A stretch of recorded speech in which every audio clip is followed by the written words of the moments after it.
The junior artists that stand out are the ones that find a style early on and lock into it. That doesn't mean they can't do other things. They can be castable, but they've got a distinctive look that an art director who's casting a show will go, I want that.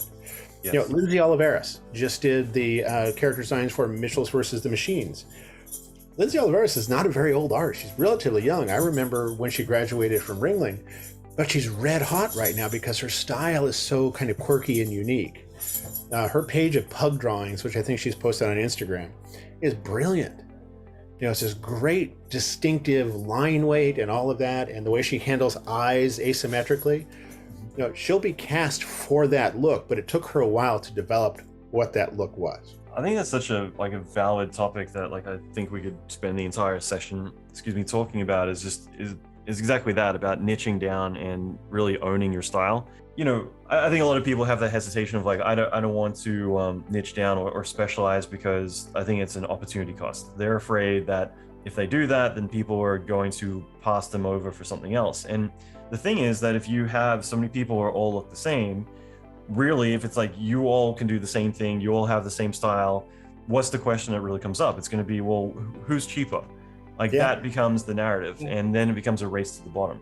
And the thing is, if you are able to instead really build a style that you get behind, it makes you stand out. And it also means that if I have 3 of the same person who are generalists and I'm looking for an animator, and one person, instead of saying I'm a 3D artist / animator / photographer, there's one person who says animator. That's the statement that's going to make you stand out. Is you're taking ownership of this. So obviously you live it, you breathe it. You're the person that I want to hire for the job. Oftentimes, I'm reached out to by the parents of animation students who graduated a couple of years ago and still haven't found work.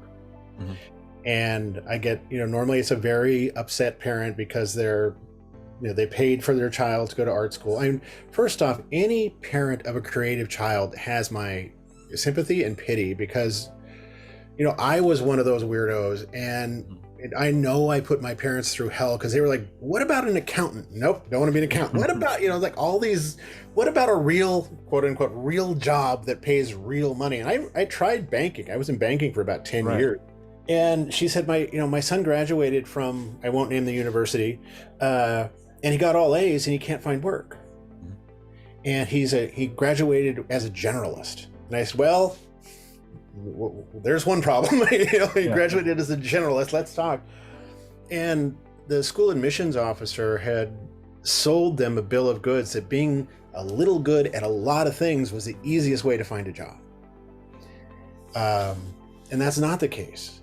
You need to be really good at one thing and can do a lot of other things okay. It's called being T-shaped, right? One deep spike into your craft that normally it's something, and we can get controversial about this, something you're good at as opposed to something you love.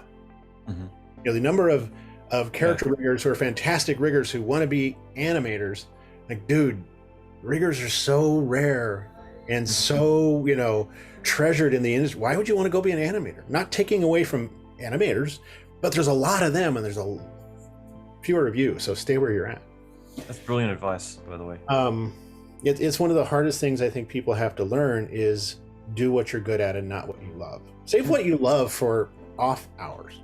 I think for, let's say, a junior or mid-level artist, knowing that, I think of everything a bit like a triangle where at the very base, at the very bottom when you're starting out, usually there's a lot more competition. You're also at the bottom, so it means that you don't have as much experience. You don't have the reputation. You're also not being paid as much. But the further up the pyramid you go, the more that there aren't as many people competing because you now have niched down to a degree. It also means that the money, the opportunities, all of these things are a lot higher up as well. And so knowing at the very beginning that you do have a lot of competition, you don't necessarily have a UVP to kind of stand behind. What advice would you give for junior mid-level artists to be able to stand out and for employers to take a chance on them? In the early days of recruiting, we would get physical portfolios, right? You'd get people who dropped off their books, often the original art, which was never a good idea. I did that once. Yep, never do that. So we would get these books, and that was the only time that artist got exposure. was when a recruiter, not even a supervisor yet, because they had to go through the filtering system. So an RC, a recruiting coordinator, first looked at them, and then, oh, this is good, I'll give it to the recruiter who looked at them, and then, oh, I'll take this to a supervisor, and then look at it. So just the mechanics of getting eyes on your artwork was so restrictive. That funnel point was so small. Now you've got Instagram. You can put whatever you want on there. And you can tag people. I'm going to @mention so, @mention so-and-so. That doesn't mean they're going to look at it, but you brought it to their attention. Mm-hmm. And just playing the odds, you start @mentioning all these people, someone's going to take a look at it. And if you're savvy and you're not rude, they may give you some feedback. And then like we talked about before, you take that feedback, you add it into the work, you redisplay it with notes from so-and-so. Here's I'm re-showing my artwork, which tells the industry, people like me who are looking, they take direction. Right? They're not so precious with their artwork. There's no pearl clutching going on when you're critiquing their artwork. And that's the big difference. The internet has leveled the playing field. Just like in social media, everyone has a soapbox to spout their opinions, be they crazy or be they sane. Everyone who has a creative bent, who wants to show their artwork, can show their artwork, and they can get exposure, and you can start building a brand. This is how influencers work. I'm going to have an opinion. I'm going to visualize that opinion. I'm going to share it. People are going to like it. They're going to follow me. Then I'm going to build my brand. Well, that was impossible to do easily 25 years ago, 30 years ago. But now, 8-year-olds are doing it. You've got that kid who makes how many millions of dollars a year just unboxing things? It's the same. Show your artwork to as many people as you possibly can.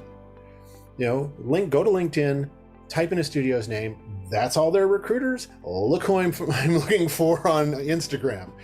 Not on LinkedIn. Kind of move away from that when it comes to visuals. That's great if you're an accountant, but we're not talking to accountants. And start building your brand. And start generating get people to comment. Mm-hmm. Don't be shy. Like, rip this apart, roast my art. Yeah. And start taking that feedback. And you don't have to take all of it, but the people like, oh, that one makes sense, I'm going to do that. Again, repost. That was impossible to do before. I love that, because a lot of people are going to dismiss that one piece of information right away, like, oh, it's not that easy, or I've already done that, which there's doing it right and there's doing it wrong. And you're absolutely right. Like, being able to demonstrate your creative process, as well as being able to find a way to communicate that I can take direction, which, as you said, showing multiple works in progress and showing that you've taken constructive criticism and been able to turn that around. That means that you're moldable, means that you're able to work. I was chatting with a VFX supervisor over at Scanline not that long ago, Brian Hirota, and this is something that we both were talking about, is that juniors usually go into a movie thinking that it's their movie. And it's usually more when you become a senior that's when you understand the machine. And it's always about building the vocabulary with the director and understanding what they want and being able to deliver those needs. Yeah, that's it. I love telling student filmmakers, like, enjoy this. Enjoy seeing your vision from start to finish, because if you start working in the industry, the odds of this ever happening again are not in your favor. Even as a feature film director, I've got so many friends now, like at least 4 friends I can think of off the top of my head, who they've all had opportunities to go and direct feature films, and they've I've got a lot of friends who are feature film directors, but that handful of people have all walked away because they're like, no, like this isn't, even though my vision is based on my short film, this isn't going to be my baby if I put it in the hands of these people and they don't want to play the game. So even at the pinnacle where you think that, like, great, I'm the director, it's like, no, there's always a producer on top of that.